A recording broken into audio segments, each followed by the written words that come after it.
Fritz waited in the dark. She had always felt trapped in it, even here. But when the curtain pulled back and the spotlight clicked on, Fritz could have said she felt the darkness fleeing and everything else with it. On stage, she didn't have to be Fritz. On stage, she was Pearl. And Pearl owned the stage. When the music from a tiny orchestra began, she poured everything into her performance, her singing, and her dancing. She always did so, to ensure they would want her back. Even though the sun was still out and the song she was performing was far from her favourite, it didn't matter for a crowd of this size. And besides, it was only the first show of the night. This evening, she knew, would be raucous. Hannelore, Hannelore, she sang. While she danced, Pearl eyed the crowd. Scattered among the tables, some were enjoying the show, some enjoying their drinks, and some enjoying each other. Perhaps too much, she thought, but that was the Eldorado. That was Berlin. As she sang, she glanced around the audience, searching.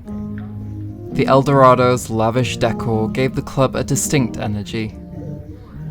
Pearl could pick out a heavy-set man watching over his cigar, a couple of lavishly dressed women, one tapping her foot to the music, a mousy man with glasses who held the hand of another man who may have been a soldier, and a curious pair that sat alone from the rest. One of that pair was a man with long hair, and the other a short blonde girl, who watched the show as though she had never seen anything like it. Well, they've never seen anything like me, thought Pearl fiercely, and as she glanced around, her eyes landed on the man she was looking for, Alwyn, at a table close to the stage.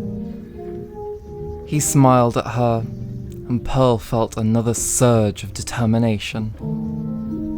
She shot him a quick smile of her own.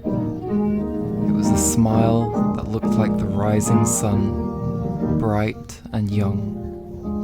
Then she flourished while she sang, "No one can tell if you're a woman or a man," to cheers from the room.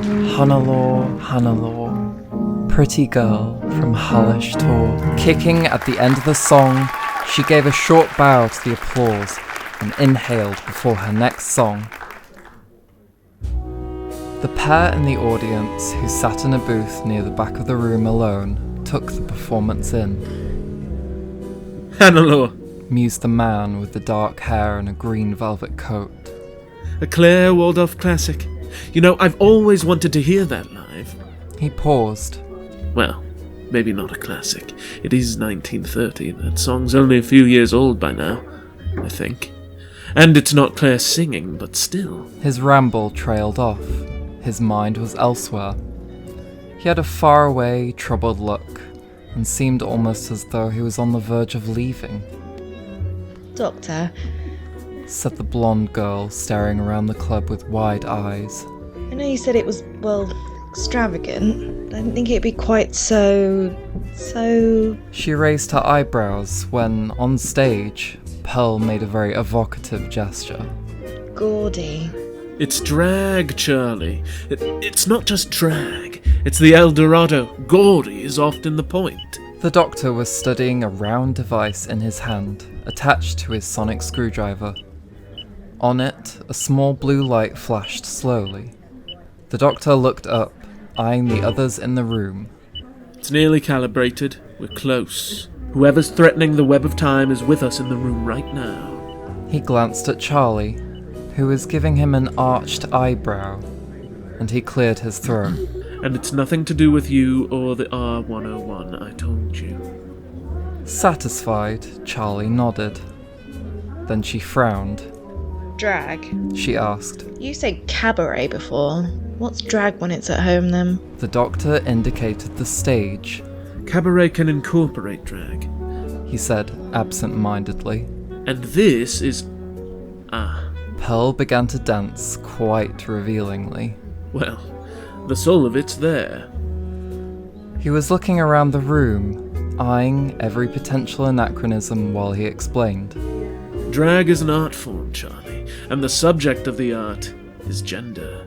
There's usually cross-dressing, but not exclusively. The point, for the most part, is exposing how performative your gender binary really is. You see, it's Germany where the first true queer movement forms. Oh. Charlie looked over at Pearl finishing her dance in her cropped bob and elaborate dress. I didn't know they had anything like this in my time. It's rather... Charlie gave another sweeping look around the people in the club, with a mixture of awe, curiosity, and a wrinkle on her nose that revealed a hint of discomfort. She settled her gaze on Pearl. Oh, I don't know. There's something about this that I can't quite put a finger on. It's all very exaggerated, isn't it? That's the Eldorado for you. The doctor still spoke absent-mindedly, the shadow of a dark thought clouding his brow. It usually is. Drag has been around for centuries, known by different names, had different purposes. For a moment, the ghost of a grin twitched on the doctor's face, and he gave her a sidelong look. I seem to recall someone dressing up as a young man eager to travel aboard a certain airship. Charlie gave a start. That wasn't the same thing, Doctor. I just needed a way on board, and, well, they wouldn't have considered it if they'd known I was a woman. Exactly. As Pearl's dance came to its extravagant conclusion, the doctor's smile disappeared, and he checked the light on the device again. Charlie, whoever we're looking for, I think we should be quick about finding them. I don't want to be here any longer than we need to be. Oh? She eyed him suspiciously. Why is that? It's just... The doctor paused as the crowd cheered for Pearl, who was bowing and retreating behind the curtains again. When the noise subsided, he lowered his voice so that only Charlie could hear. It's not my favourite place to be, that's all. She made a face. Right. Of course. It's only my home. Boring old 1930. Charlie, I didn't mean... No, I understand. Charlie gave him a charming yet sardonic smile. Certainly not Venice in the future, or an alien planet where the trees glow. But it is my home. Germany's near enough, anyway. The doctor looked as though he wanted to be anywhere else. After a long moment, she asked, Is it the performance? Taken aback, he stared at her. Of course not! I've seen drag shows that would make you blush down your toes, Charlotte Pollard. Besides, I've dabbled once or twice myself. Charlie giggled. You? On stage? Then she laughed at the look on his face. And presumably dressed as a woman? I'll have you know Shakespeare himself wrote roles for me. The doctor chirped crossly. He added quietly, Paulina, for one. I'm gonna need proof of that one of these days. Charlie said, watching as a group of butchly dressed women poured onto the stage. In the back room, Pearl briskly changed out of her elaborate dress and into something much slimmer and much more fitting for the Eldorado, she thought. With a pause for breath, she made her way out the side door and into the slowly growing crowd that filled the club. Saturdays. After a few minutes of pushing between people, she found Alwyn, waiting off to the side. You did great! He beamed at her. Alwyn was lanky, a head taller than her, with a shock of blonde hair. In some ways, he was the one constant in her life. Pearl clutched his hand in thanks. I need to sit down. Are there any open tables? And are the others here yet? She glanced around. Not yet, but they'll be here. Pearl nodded at that. Ingrid and Leofric had agreed to be part of her next performance tonight. They had practiced for a week. The Eldorado was quickly becoming more and more packed, and people who weren't sitting stood around talking, watching the show, or drinking their worries away. Alwyn tugged her to the table with the strange pair she had noticed before. It seemed to be the only one with open chairs. When they reached the table, the blonde girl was talking animatedly to the man, who seemed slightly on edge. So, was that first performer a woman in drag or a man in drag? Is it impolite to ask? What do I look like to you? Pearl sat herself next to her with a laugh. The doctor sat up, brightening. Like the spitting image of the new woman, I'd say.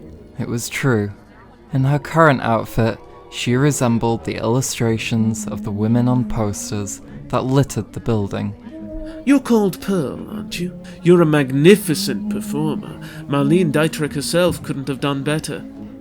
Beaming, Pearl pulled Alwyn into the chair next to him. That's kind of you to say. And yes, I'm Pearl. This is Alwyn.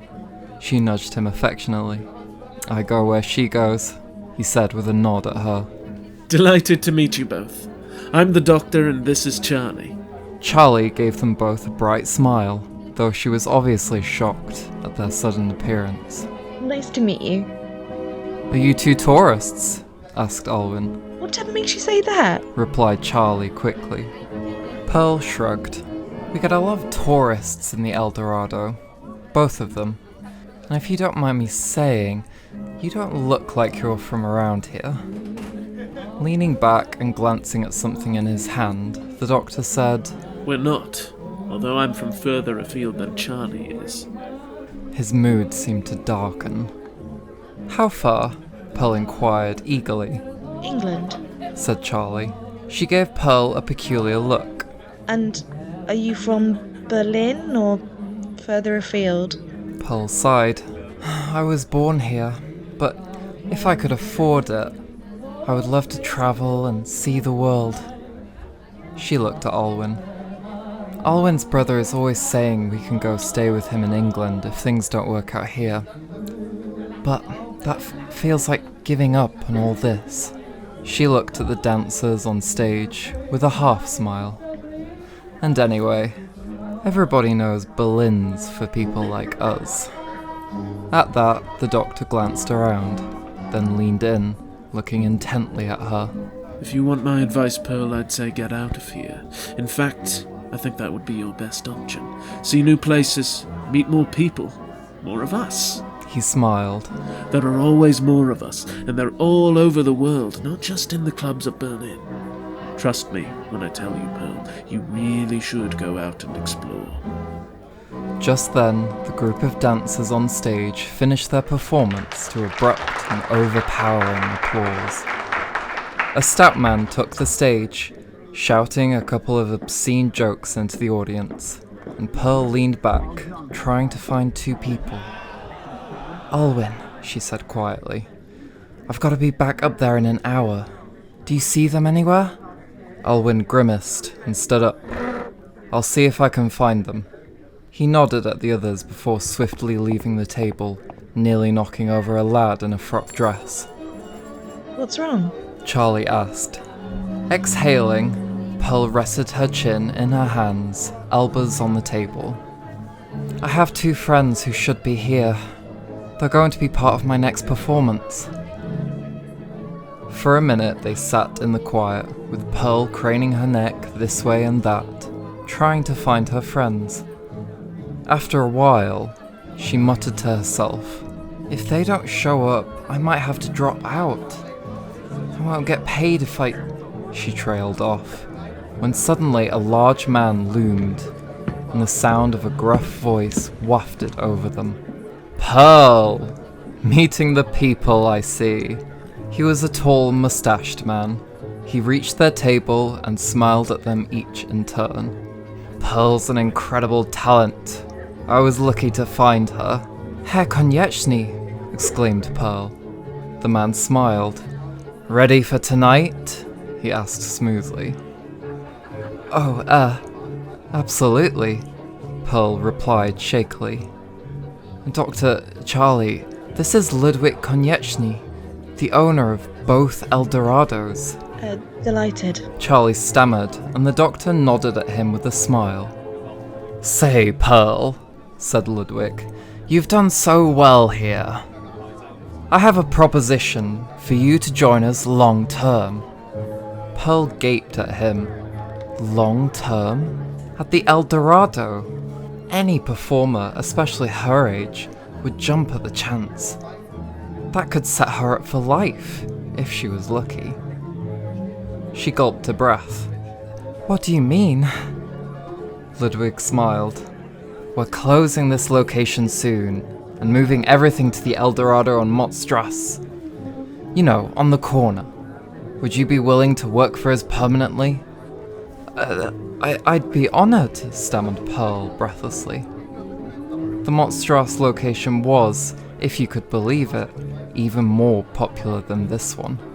A contract there would set her for life. She realized she would never have to worry about finding another place, or finding the money for food, for that matter, ever again. Excellent, cheered Ludwig. I'll see you after your performance with more information. Don't let me down. And with that, he was off, and Pearl stared after him wordlessly. The pressure for her next performance to be her best yet clawed at her. Where are they? She did not notice Charlie's inquisitive side glances, or the doctor's dark expression hewn with worry. Where are my friends? As if in answer to her anxieties, Alwyn returned, shoving himself down into his seat harshly. They left a note, Pearl. They're not coming. A tightness in Pearl's chest shriveled into a cold, hard lump. Neither of them? She breathed. But the show... Alwyn just shook his head. You might have to do it alone. I would go up and help, but Pearl... You know me and being on stage, I just can't. He dropped his head sadly, and before Pearl could tell him what she had just been offered by the owner, and how crucial it was for her other dancers to be there with her, Charlie chimed in. Excuse me, she said politely. Your two friends, they're not coming after all? They must! Pearl cried desperately. I can't do it by myself. Smiling sideways at the doctor, Charlie said, We could help. Looking around at everyone else's surprised stares, she explained. The doctor and I can be your two dancers. Alwyn was shaking his head as the doctor began to say, Charlie, we do have a pressing matter on our hands, and I don't think we have the time to learn it. Oh, come on, Doctor, she said over him. Looking at him intently, she quietly added, We'll find who we're looking for eventually. Going backstage might help, you know. I couldn't do that to you, Pearl said. It's a lot to learn in half an hour. Maybe I should just... But the thought of skipping her own show right when she had been offered a contract made her want to kick herself. And if they were willing to help... The lump in her chest loosened somewhat. Only if you're both sure, she said, uncertainly. The doctor began to protest, but Charlie again spoke over him. The doctor's an excellent performer, aren't you, Doctor? Why, he was just telling me about some of his other stage roles. He gave her a deadly expression. She grinned at him. Don't look at me like that, it'll be fun. After what felt like an eternal minute, the doctor's face cleared to something indicative of a good mood. I suppose it could be, he said with a half smile. Pearl, Alwyn, why don't we go somewhere we can practice? It might work. Pearl had only half an hour to practice with them, but if they did have experience, and if that contract waited for her at the end of it all... Come on then, she beamed at them. As she stood up, she steeled herself. This was going to be her best show yet. In the small backstage area, struggling with the clothes Pearl had brought for Ingrid and Leofric, the doctor and Charlie recited the phrases and verses that had been drilled into their minds. In 25 minutes, 2 songs and the general idea of a skit had been half shouted, half sung at them by Pearl, who had also added dance motions, which she said they would want to do. When you sing that word, do this. Pearl had shown Charlie one move, swinging her leg around dramatically, landing in a squat.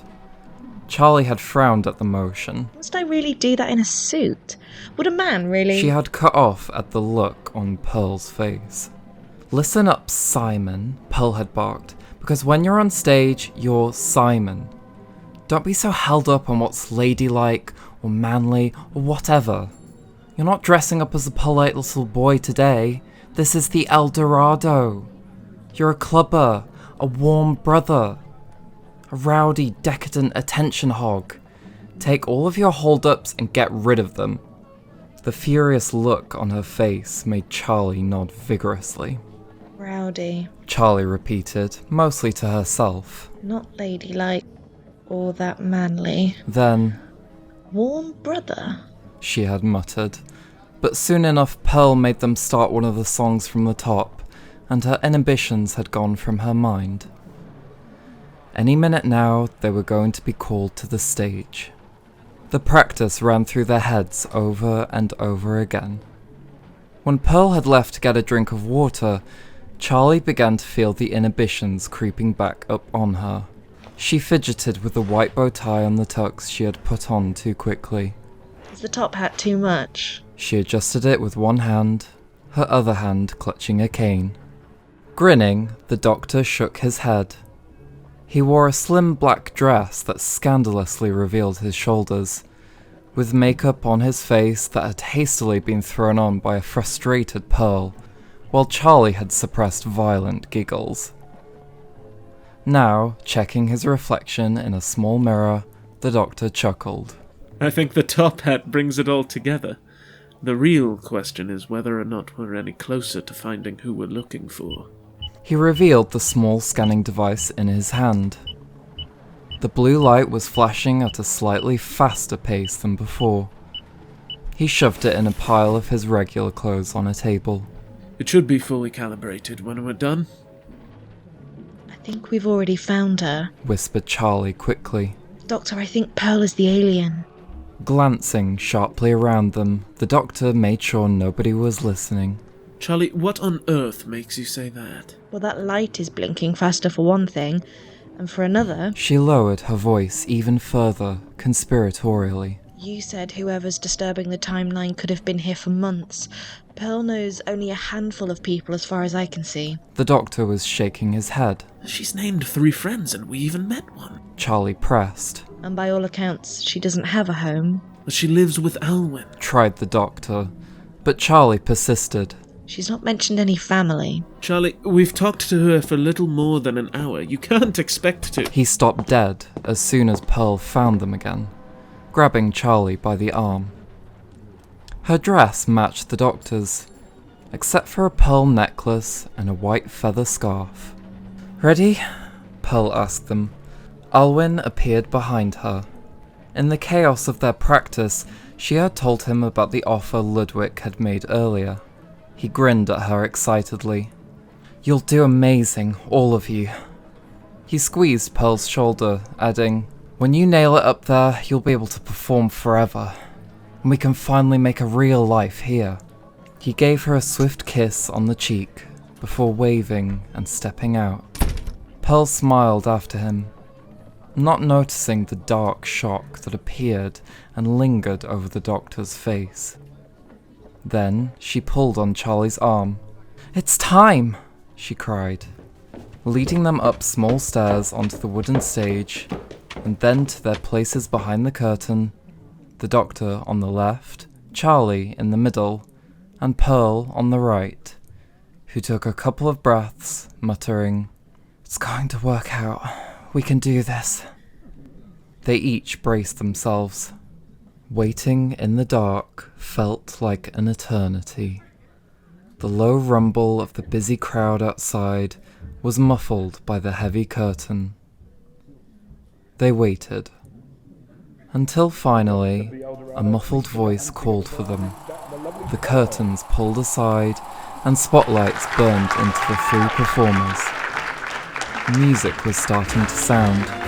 Charlie brandished her cane in one hand and greeted the audience with her top hat in the other. Ladies and gentlemen, She began. And those in the middle, Pearl cried, getting a couple cheers. tonight, Charlie boomed on. the magnificent Lady Pearl of the Eldorado, At that, she gestured to Pearl, who flourished dramatically. Pauline of TARDIS, She gestured to the Doctor, who did a similar move. and I, Herr Simon, present to you an old Berlin favourite, the Lavender Song. There were cheers. Das Lila Lied remained a happy choice, even 10 years on. What makes them think they have the right to say what God considers vice? Pearl started the singing while the Doctor and Charlie began to dance in time, both trying to keep up with the lyrics. At first, Pearl paid them little attention, wrapped up in the performance. As they danced, she thought she saw the Doctor stumble a little out of the corner of her eye, but that was to be expected. She was glad they had made it this far. She could see Charlie singing along as best as she could. Only half the crowd seemed to be paying them any mind. It was nearly a full house now. The chatter and hum of voices was nearly as loud as the music.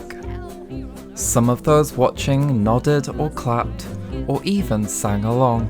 Laughter floated from a busy table of men and women in a variety of scandalous outfits. Pearl spied one of those well-dressed women using her token for the night to dance with one of the butch performers from earlier. We're not afraid to be queer and different. If that means hell, well, hell, we'll take the chance. She sang loudly, and the voices of the Doctor and Charlie vocalized with her. As the song went on, she winced twice, at the Doctor stumbling and Charlie clearing her throat. No one in the audience seemed to notice though. Lavender night's our greatest treasure, where we can be just who we want to be.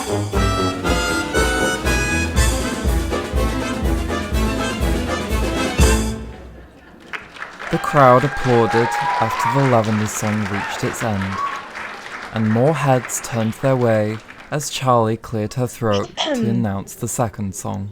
And now, for Pauline's favourite. She pointed to the Doctor, who blinked at her.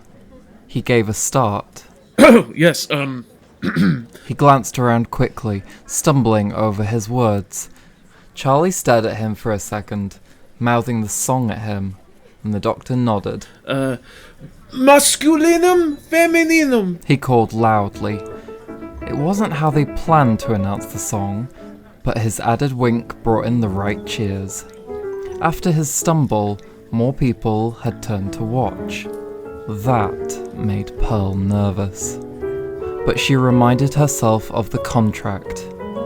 As they finished the first verse, she heard the Doctor jumping ahead, his voice clashing with Charlie's and her own. She stared wildly at him, but he did not seem to be looking.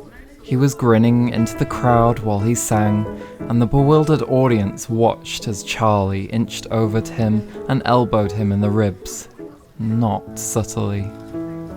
Pearl felt a panic rising, but tried to raise her voice over the others. It was a disaster. The Doctor was ignoring Charlie's pokes and whispers. She had given up singing, and Pearl's voice failed to overtake his loud projection.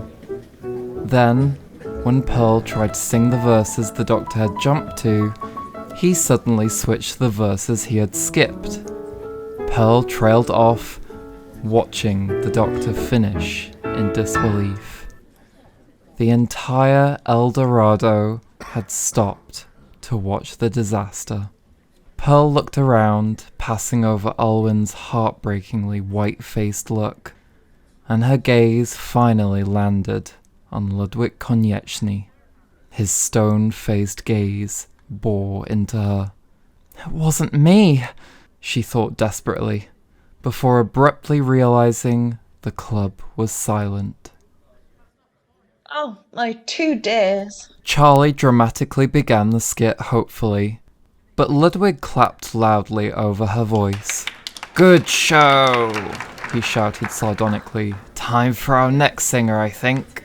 The curtain was hastily being drawn in, and the doctor pulled Charlie backstage as she sputtered protests. Pearl felt the tightness in her chest become ice. The audience stared blankly and began resuming their chatter as though nothing had happened. When the curtains closed in front of her, the club had forgotten her completely. Unaware of what she was doing, she stepped off the stage, and then she stared at the doctor as he talked down a frantic Charlie. What on earth? She had been saying, but the doctor cut her off sharply. "Remember why we're here, Charlie. Look." He held up his device. The blue light was no longer blinking. It was fully on. Oh, She breathed. how did you know? The door pushed open, and Ludwig stomped in. He eyed the 3 of them, his gaze settling on Pearl. "So," he said, "that's what we'll be expecting from you, eh?" He shook his head. Before Pearl could speak, he held up a hand. "We'll talk outside. Now." Hurriedly, the doctor and Charlie seized the pile of their clothes, and they followed Pearl, stepping awkwardly through the crowded club to the entrance door. "This isn't happening," her mind reeled. She could explain. They had no time to practice. Alwyn had grabbed her arm, but she did not notice. She felt a thought about the doctor claw at her. He knew what he was doing. He had to. But the thought vanished when she opened the door and stepped into the empty night street. The cold seized her abruptly, but it was nothing to the ice she felt from Ludwig's face when she saw him by a street lamp. "I'm disappointed, Pearl. That's never happened before. Not in my clubs." "I'm sorry, they didn't..." "Forget the contract." Ludwig walked away, shaking his head. Pearl stared after him, watching him shut the Eldorado door. She felt like her life had walked away with him, but she could not bring herself to say anything else. Alwyn grasped for her hand, but she barely noticed. She felt that tightness from before return, only this time it was fiery. She spun around, ready to shout, to claw, to do something. But when she saw Charlie's expression, she faltered. "I can't go back," she managed. We... "I am sorry, Pearl." The doctor was calm, but his expression looked almost as apologetic as Charlie's.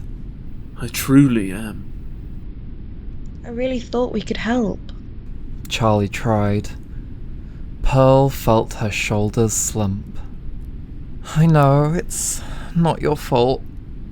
My friends didn't show up, and I guess it just wasn't meant to be." Despite her words, her face felt hot, and tears bit at her eyes. She could not fight them, and she gulped back a sob. She felt furious and empty and cold and tired and hopeless. Pearl, Charlie began tentatively. you don't need to be a performer here. Not in this time. The doctor and I, we can take you home or somewhere safer for you. "Charlie!" Hissed the doctor, and Pearl stared at her between sobs. What? Charlie kept going. We have a ship that travels in time and space. Wherever you're from, we can take you back or anywhere you'd want. It was such a bizarre, strange thing to say, that Pearl would have been in a fit of laughter under other circumstances, but at a time like this, it stung. Why are you saying that? She heaved another sob. I don't know what this is. Who either of you are. Please just leave me alone. Charlie blinked at her. But I thought... Just go! Pearl wiped her eyes, even though it was no use. She couldn't stop it now. I've lost my chance! That was my one chance, and you... Falling onto the sidewalk with another sob, Pearl closed her eyes. I'm sorry. She vaguely noticed Alwyn sitting next to her and grabbing her hand. It was too dark to tell. She felt trapped in it. She always felt trapped in the dark. The doctor pulled Charlie back toward the Eldorado. We're going, Pearl. I'm so sorry. We'll go far away. And you should too. Ignoring the doctor as he disappeared, pulling a stammering Charlie with him, Pearl leaned into Alwyn, crying. It was cold and dark. The stage was miles away, and she would never return to the warmth of the Eldorado. She knew that. It made her feel worse. Eventually, Alwyn pulled her up. Let's go, he said softly. Into the shadowy night they went, along sidewalks and alleys, until they found the building where the apartment was. Up the stairs and into the apartment they went, and Pearl wordlessly sat herself on the armchair next to the big window that overlooked the street. Alwyn brought her water, but did not try to say anything. Tonight was too cold for words. Through the window, Pearl watched and watched, until she thought she saw the doctor and Charlie again. She thought she could see them and a third man, mousy with glasses, get into a blue shed near a street lamp. She thought she saw the shed vanish into thin air. But that was impossible. She must have been tired. After all, it had been a long night at the Eldorado.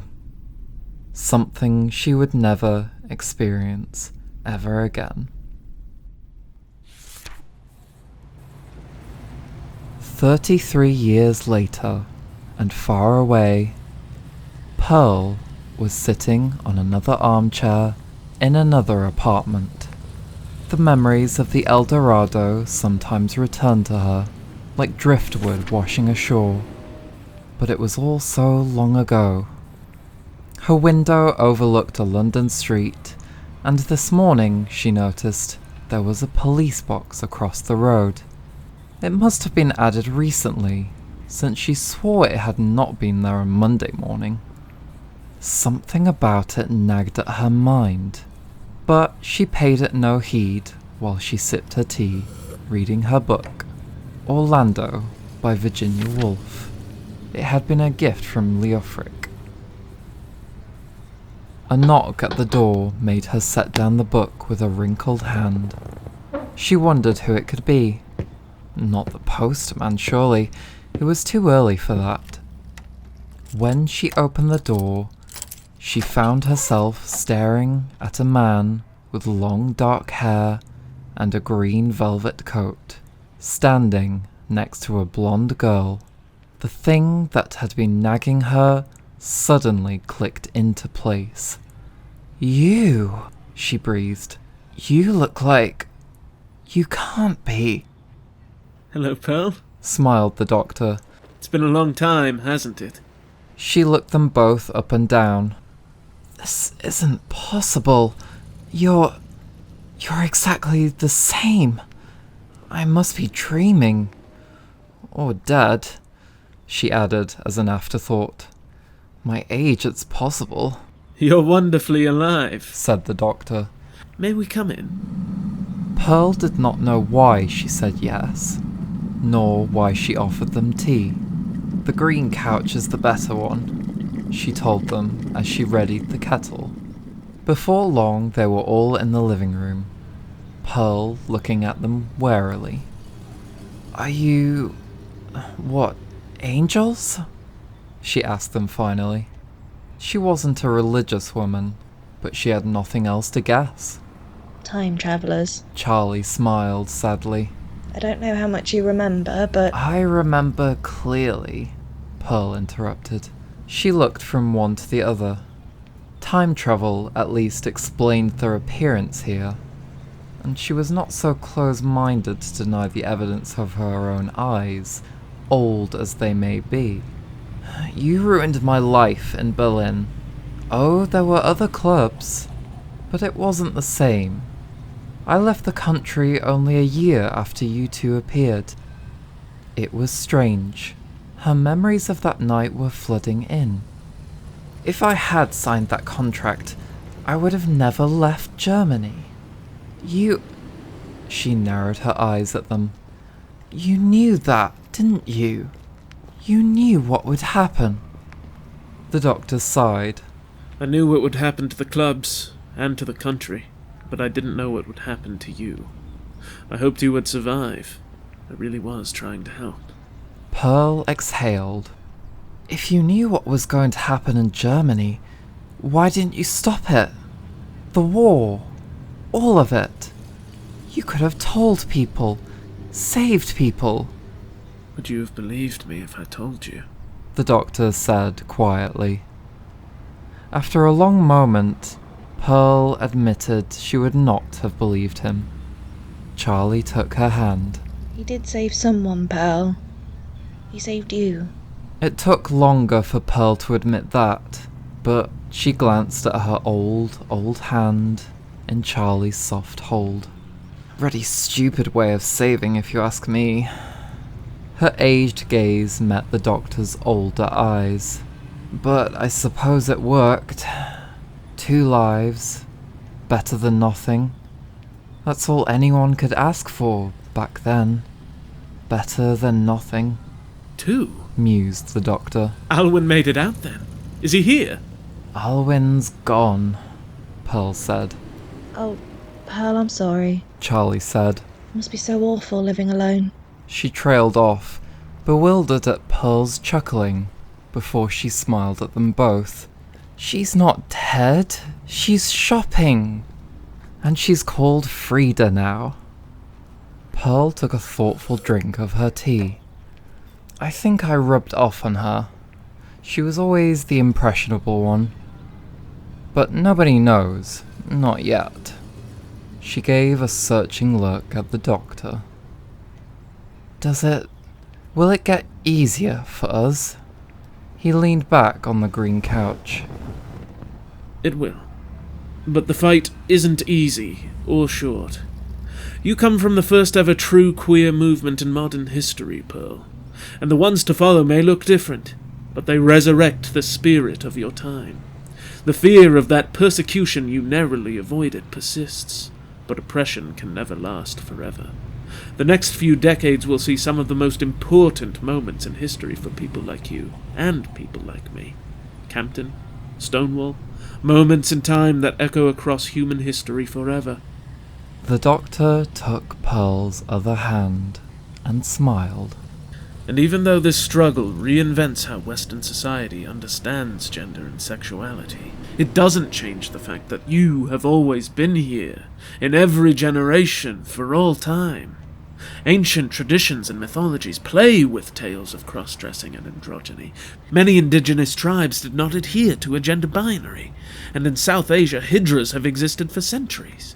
You did drag, Pearl. Drag as an art form and the nature of being trans evolved hand in hand, sporadically and beautifully with time. It's always been here, from the male performers of Elizabethan theatre to the so-called male and female impersonators of the 19th century like Hetty King, who performed for over 70 years. In Japan, kabuki theatre has been incorporating drag since 1629 in the form of anagata. The doctor took a breath, looking out the window. But these people don't just perform, they're fighters, and they change the world. Stormy DeLavier, Marsha P. Johnson, Charlotte von Molstorff, Claude Cahun. No matter how difficult things become, how violent history gets, We endure, Pearl. You will always endure. He turned to her with the ghost of a grin. And the Lavender song is remembered as the first anthem of that fight. Pearl smiled. It was a smile like the setting sun, golden and wise. Thank you, Doctor, for everything. She leaned over to Charlie and muttered, "He does like to talk, doesn't he?" Charlie grinned. So long as he isn't singing. And they laughed together